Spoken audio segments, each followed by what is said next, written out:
Hello दोस्तों, स्वागत है आप सभी का हमारे YouTube चैनल पर। आज के इस वीडियो में हम आपसे ये बात करेंगे कि आईटीआई और डिप्लोमा में क्या बेहतरीन है आपके लिए और इसमें इन दोनों में से किस में ज़्यादा फ्यूचर में स्कोप है और किस में ज़्यादा सैलरी है। सारी चीज़ों को डिटेल में समझते हैं, ठीक है। चलिए, तो पहले आज का हमारा टॉपिक ऑफ डिस्कशन यही है, आईटीआई और डिप्लोमा। एक इससे पहले भी मैंने एक वीडियो बनाया हुआ था इसी टॉपिक पे, जिसमें मैं देख रहा हूँ कुछ दिनों से बहुत ही ज़्यादा मात्रा में कमेंट आ रहा है कि बहुत सारे स्टूडेंट का डाउट है, ठीक है। तो उन क्वेश्चंस को भी हम लोग देख लेंगे, जिससे और भी बेहतरीन हो जाएगा हमारा ये वीडियो। तो एंड तक जरूर देखिए, आपको कुछ ना कुछ सीखने को जरूर मिलेगा। चलिए, सबसे पहले एकदम फैक्चुअल बात करेंगे हम लोग, सुना सुनाया बात नहीं करेंगे, ठीक है। प्रैक्टिकल इंडस्ट्रियल लेवल पे जो काम होता है, पर्सनल एक्सपीरियंस के साथ भी हम आपको बताएंगे और उस पर आप समझिएगा तो ज़्यादा समझ में आएगा क्लियरली। क्योंकि सुना सुनाया बात, किताबी वाला बात से थोड़ा मज़ा नहीं आएगा आपको। देखिए, सिंपल सा बात करते हैं, डिप्लोमा और आईटीआई में क्या बेहतरीन है, आईटीआई क्या है, डिप्लोमा है क्या। 10th जब आप पास आउट करते हैं तो आपके पास बहुत सारा करियर अपॉर्चुनिटीज़ है, आपके पास फील्ड है कि आप या तो आप साइंस लेंगे या कॉमर्स लेंगे या आर्ट्स लेंगे। ये तीन पहले हमारे पास स्ट्रीम होता है जिसमें आप अपना पढ़ाई को कंटिन्यू करते हैं। अगर आप 12th में साइंस लेते हैं, इंटरमीडिएट आप साइंस से कर सकते हैं, कॉमर्स से कर सकते हैं, आर्ट्स से कर सकते हैं, ठीक है। उसी के साथ साथ एट द सेम लेवल आप 10th पास आउट करने के बाद आईटीआई या डिप्लोमा भी कर सकते हैं। ये जो कोर्स है, ये टेक्निकल पढ़ाई इसको हम लोग बोलेंगे। दो तरह का पढ़ाई होता है, एक जनरल, मान लीजिए आप 10th किए, उसके बाद 12th किए, उसके बाद आप ग्रेजुएशन कर रहे हैं, ठीक है। और ये जो पढ़ाई है ये टेक्निकल है। टेक्निकल कहने का मतलब क्या है, आप समझ रहे होंगे टेक्निकल का क्या मतलब है। तो टेक्निकल नॉलेज हम लोग टेक्निकल पढ़ाई करते क्यों है। जनरल पढ़ाई का काम क्या है, वो आपके ब्रेन को ट्रेन करेगा, लेकिन जब आप टेक्निकल पढ़ाई करिएगा तो वो आपको फिंगर को ट्रेन करेगा, ठीक है। तो 10th पास आउट के बाद आप आईटीआई कर सकते हैं या आप डिप्लोमा कर सकते हैं। सिंपल सा बात इतना सा है। मेरा सजेशन ये रहेगा कि अगर आपके फैमिली बैकग्राउंड में फाइनेंशियल कंडीशन उतना स्ट्रांग नहीं है, अगर आपका फाइनेंशियल कंडीशन वीक है, तो आप इसके तरफ जा सकते हैं, आईटीआई आप कर सकते हैं। और इसका जो ड्यूरेशन होता है वो 2 साल का होता है। आईटीआई का ड्यूरेशन होता है 2 इयर्स का, ठीक है। इसमें बहुत सारा ट्रेड आपके पास होगा, और जिस भी ट्रेड में आपका इंटरेस्ट है ना, जिसमें आपको स्कोप लग रहा है, आप उसमें जा सकते हैं, क्योंकि नंबर ऑफ ट्रेड्स आपको आईटीआई में देखने को मिलता है। अगर हम सेम लेवल में बात करेंगे, डिप्लोमा कितना टाइम का कोर्स होता है, तो ये 3 इयर्स का है बेसिकली, ठीक है। 3 इयर्स रेगुलर आप कर सकते हैं डिप्लोमा। इसमें भी बहुत सारा ब्रांचेस है, उस पर भी हम लोग चर्चा करेंगे, कौन सा बेहतरीन है नहीं है सब देख लेंगे। दूसरा जो मेजर डिफरेंस है, सैलरी का बहुत ज़्यादा डिफरेंस है। बहुत ज़्यादा कहने का मतलब है कि देखिए, आईटीआई का जो वैकेंसी है वो ज़्यादातर आपको देखने को मिलेगा, रेलवे में आप जा सकते हैं, एनटीपीसी में जा सकते हैं, ओएनजीसी में जा सकते हैं, ऑर्डिनेंस फैक्ट्रीज में आप जा सकते हैं, ठीक है। उसके बाद अगर हम लोग देखेंगे डिफेंस में, तो डिफेंस में भी टेक्निकल होता है एंट्री, है ना, तो टेक्निकल में उसमें भी आप जा सकते हैं। आप उसके बाद रेलवे में जैसे गेटमैन हो गया, ट्रैकमैन हो गया, इस तरह से बहुत सारा पोस्ट है अलग अलग। और पीएसयूज में भी वैकेंसी जब आता है असिस्टेंट, जूनियर असिस्टेंट के लिए भी आप इसमें जा सकते हैं आईटीआई के थ्रू से, ठीक है। 2 साल वाले जो कंप्लीट किए हैं, जैसे सेल में आया, वेल में आया, इस तरह से अलग अलग पीएसयूज में वैकेंसी आते रहता है, ओएनजीसी हो गया, इस टाइप का। तो अगर आप आईटीआई के थ्रू से गवर्नमेंट जॉब अगर करते हैं, अगर आप गवर्नमेंट जॉब ले लेते हैं, तो वहां पर जो आपका सैलरी का डिफरेंस होगा, इसके थ्रू से उसमें एक चेंज, मतलब थोड़ा सा गैप रहेगा। कितना गैप रहेगा, आप ऐसा मान सकते हैं कि 20 से 22 हजार अगर आईटीआई के थ्रू से आप जा रहे हैं गवर्नमेंट सेक्टर में, और अगर आप डिप्लोमा से जा रहे हैं गवर्नमेंट सेक्टर में, तो आपको यहाँ पे थोड़ा डिफरेंस देखने को मिलेगा। जहां पर आप आईटीआई से 20 से 22 हजार, मतलब बेसिक में अगर स्टार्टिंग में आप जा रहे हैं शुरुआत में, तो डिप्लोमा में आप समझिए 35 से 40 हजार के बीच में आपका सैलरी रहेगा इस लेवल पे। बात समझ में आया। तो सैलरी का डिफरेंस बहुत ज्यादा है। गवर्नमेंट के अलावा, ये तो था गवर्नमेंट वाला स्कीम, गवर्नमेंट के अलावा अगर प्राइवेट से आप जाइएगा तो वहां पर भी आपको देखने को मिलेगा ये डिफरेंस, सैलरी का डिफरेंस रहेगा। डिप्लोमा वाला के अंदर आईटीआई वाला जो टेक्नीशियन होता है वो काम करता है। दूसरा खास बात ये है कि जब आप डिप्लोमा करते हैं तो आपके नाम के साथ इंजीनियर लग जाएगा, जूनियर इंजीनियर आपको मतलब कहलाइएगा आप। लेकिन आईटीआई में क्या होगा, टेक्नीशियन आप कहलाइएगा, ठीक है। आप क्या कहलाइएगा, टेक्नीशियन कहलाइएगा। टेक्निकल पर्सन तो दोनों है, ये टेक्नीशियन है, इसमें आपका नाम के साथ जूनियर इंजीनियर लग जाएगा। ठीक है, सैलरी के बारे में हम लोग डिस्कस कर ही लिए कि दोनों में गैप रहेगा। और क्या बात खास रहेगा देखिएगा, अगर आप आईटीआई किए हैं तो आईटीआई करने के बाद जो है आप अप्रेंटिस 1 साल का करते हैं, तो आपका मिला जुला के 3 साल हो ही गया। तो मेरा ये सजेशन रहेगा, ठीक है, डिप्लोमा 3 साल का होता है, आप डिप्लोमा कर लीजिए। अगर आप 10th पास आउट की, ज़्यादा आपका फाइनेंशियल स्ट्रांग नहीं है कंडीशन, जल्दी से जॉब पाना चाहते हैं, तो आप डिप्लोमा कर लीजिए। ये 3 साल का कोर्स है, 3 साल का कोर्स है, ठीक है। और इसमें जो है मैं आपको बताया, इसमें भी वैकेंसी की बात करें तो आता है, ऐसा बात नहीं है, डिप्लोमा लेवल में भी बहुत सारा वैकेंसी आता है। अगर हम थोड़ा बड़ा ऑर्गेनाइजेशन का बात करेंगे तो इसमें एक आ गया एसएससी जेई, एसएससी का जूनियर इंजीनियर के लिए वैकेंसी जो आता है, आप अगर उसका तैयारी करके जा सकते हैं तो ये कहीं ना कहीं आपके लिए बहुत ही बेस्ट करियर अपॉर्चुनिटी होगा। SSC JE, RRB JE, RRB JE का वैकेंसी बहुत कम आता है, जैसा कि आप सब जानते होंगे।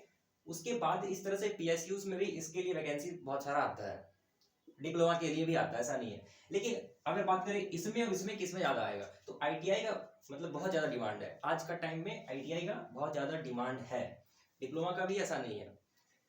तो ये बात आपको समझ में आ गया, ठीक है। उसके बाद और कुछ अगर हम डिस्कशन करेंगे तो मेरा ये कहना रहता सजेशन कि आप डिप्लोमा कर लीजिए, इसमें आपको ज्यादा फायदा होगा, क्योंकि टाइम आपको इसमें भी सेम लगेगा, इसमें भी सेम लगेगा। तो ये वाला अगर आप कर लीजिएगा तो आपका जो डेजिग्नेशन है किसी भी कंपनी में वो थोड़ा अच्छे पोस्ट के लिए मिलेगा, ठीक है। सैलरी का भी आपको थोड़ा अंतर देखने को मिलेगा, आपका सैलरी आईटीआई वाले से ज्यादा रहेगा।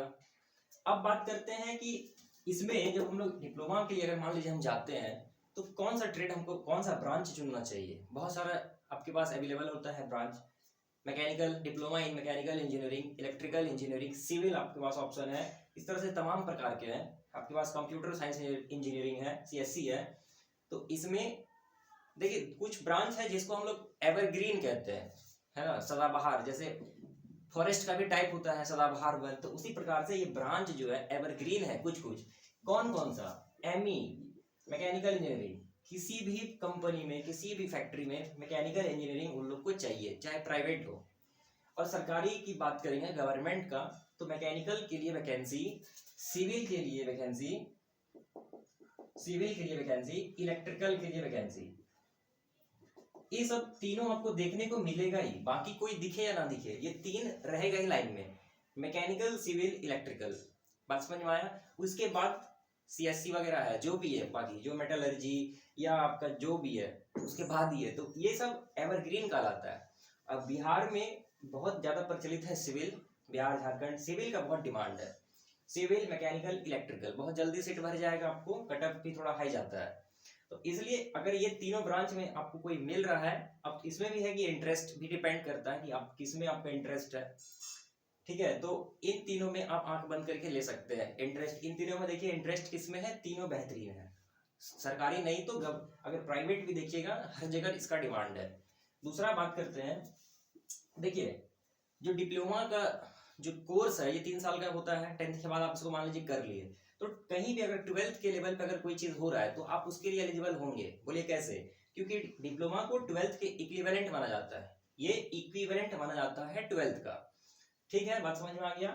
अच्छा उसके बाद ऐसा भी है कि मान लीजिए अगर आप 12th कंप्लीट किए हैं, उसके बाद आप चाहते हैं कि हम पॉलिटेक्निक का डिप्लोमा करें, तो आप लेटरल एंट्री से जा सकते हैं। लेटरल एंट्री से जाने का मतलब है कि आपका जो एडमिशन होगा वो डायरेक्ट सेकेंड ईयर में होगा, बात समझ में आया, डायरेक्ट एडमिशन सेकेंड ईयर में होगा। अगर कोई आईटीआई किया है तो आईटीआई वाला डिप्लोमा भी कर सकता है, आईटीआई करने के बाद डिप्लोमा कर सकता है, और इसका डायरेक्ट एडमिशन सेकेंड ईयर में होगा। अगर आप इसमें एडमिशन लेना चाहते हैं तब। डिप्लोमा वाला अगर बीटेक के लिए जाता है, मान लीजिए डिप्लोमा 3 साल का पूरा खत्म हो गया, उसके बाद कोई चाहता है कि हम आगे भी अपना पढ़ाई को कंटिन्यू करें, तो वो बीटेक के लिए जाएगा। तो बीटेक में उसका जो एडमिशन है वो सेकेंड ईयर में होगा। लेकिन यहाँ पे एक बात आपको समझना है कि आईआईटी अगर बात करिएगा, आईआईटीज में ऐसा स्कोप देखने को नहीं मिलता है, उसमें सेकेंड ईयर लेटरल एंट्री का सीन नहीं रहेगा। उसमें आपको पहले क्या होगा, अगर आप मान लीजिए डिप्लोमा किए हैं, आप चाहते हैं आईआईटी से बीटेक करना, तो उसके लिए आपको एग्जाम देना पड़ेगा, आईआईटी जेई का और एडवांस का। ठीक है, ये दोनों एग्जाम दीजिए, उसके बाद आप जा सकते हैं बीटेक करने के लिए आईआईटी में। वहां पे आपको सेकेंड ईयर में नहीं मिलेगा एडमिशन, फर्स्ट ईयर से पढ़ना पड़ेगा। और उसके बाद स्टेट का अगर देखिएगा, स्टेट यूनिवर्सिटीज इन सब में आप जा सकते हैं, जैसे जैसे कि हम आपको यहाँ पे बता दिए, ठीक है। और अगर किसी का फाइनेंशियल कंडीशन ठीक है, पैसों की कोई दिक्कत नहीं है फैमिली से, तो डायरेक्ट इन सब झमेला ना करके वो सीधा बीटेक करे तो उसके लिए बेहतरीन होगा। क्यों बोलिए, इसके लिए भी कुछ कारण है। डायरेक्ट बीटेक करने से क्या फायदा, सबसे पहले आपका ग्रेजुएशन कंप्लीट हो गया।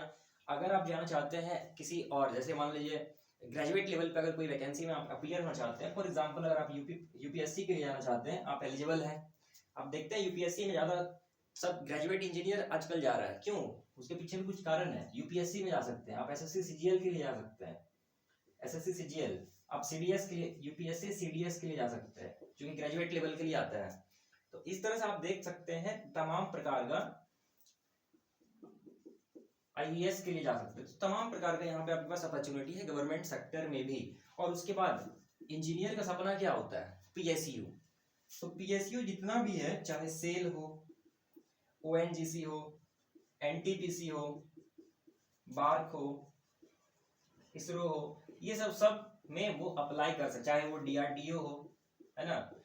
तो बीटेक करने से देखिए आपके पास कितना सारा सुविधा हो खुल जाता है। डिप्लोमा वाले में लेवल में इस सब में वैकेंसी नहीं आता है क्या, आता है लेकिन कम आता है, इसके तुलना में ये तो हर जगह जा पाएगा, है ना, बीटेक वाला।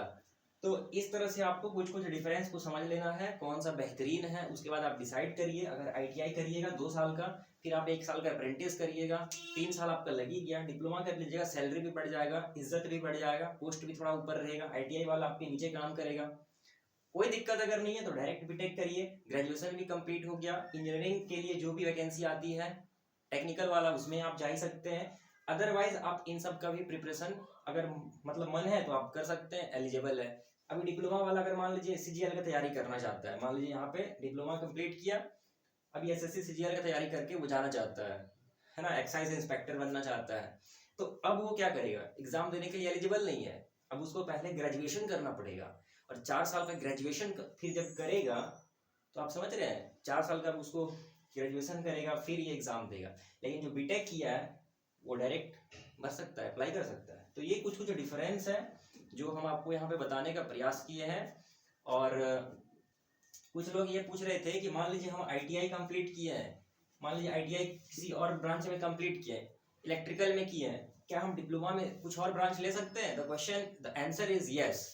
सवाल ये था कि इलेक्ट्रिकल से आईटीआई किया है, क्या हम डिप्लोमा जब करने जाएंगे क्या सिविल ले सकते हैं? तो जवाब है यस, आप उसमें ब्रांच कोई भी चुन सकते हैं आप अपने इंटरेस्ट के मुताबिक, और उसके लिए आपको पूरा छूट है, उसको कोई दिक्कत नहीं है, ठीक है। तो ओवरऑल अगर हम बात करें कि मेरे नजरिए में इन सब में से बेहतरीन क्या है, आईटीआई और डिप्लोमा में, तो मेरा आंसर रहेगा diploma is the best for you all, ठीक है। And in 2023 it is going to be very a great opportunity for a technical person.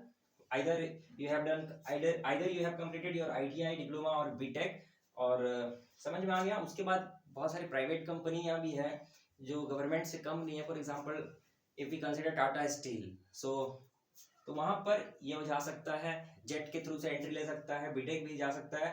ITI वाला टेक्निकल इसके लिए भी जा सकता है, लेकिन अगेन डिफरेंस देखने को मिलेगा पोस्ट में, सैलरी में। बात समझ में आ गया? तो ये ओवरऑल कुछ चीजें जो हम आपके सामने यहाँ पे प्रेजेंट किए हैं, आई होप आपको ये पसंद आया होगा और कुछ चीजें सीखने को मिला होगा बेसिकली।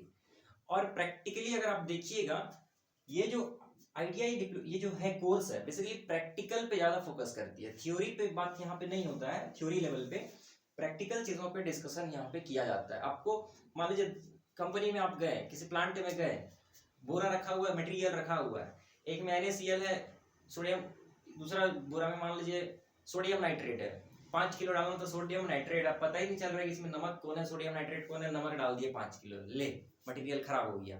तो इस तरह से प्रैक्टिकल चीजों पे यहाँ पे ज्यादा फोकस किया जाता है। जनरल पढ़ाई अगर आप करते हैं, आप ग्रेजुएशन करते हैं, चाहे वो आप बीकॉम करते हैं, उसका अपना स्पेसिफिकेशंस है, वो खैर हम बाद में बात करेंगे। लेकिन टेक्निकल में आने वाला समय जो है वो टेक्निकल पढ़ाई का ही है।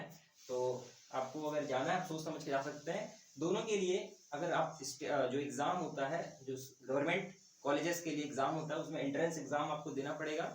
अगर आप प्राइवेट में जाना चाहते हैं तो उसके लिए आपको लगभग 60,000 एक साल का, लगभग 2 सेमेस्टर मिला के लगभग इतना पड़ेगा शायद, है ना, 50 से 60,000 लगभग लगेगा, या वो कॉलेज पर डिपेंड करता है कैसा कॉलेज का है ना। तो इस तरह से सारी चीज़ें जो हमको आज बताना था वो कंप्लीट होता है। अगर आपको अभी भी कोई क्वेश्चन इसमें छूट गया है जो हम अभी आपको नहीं बता पाए, then you can also ask in the comment section. I will try to answer your all questions. Thank you so much for watching this video.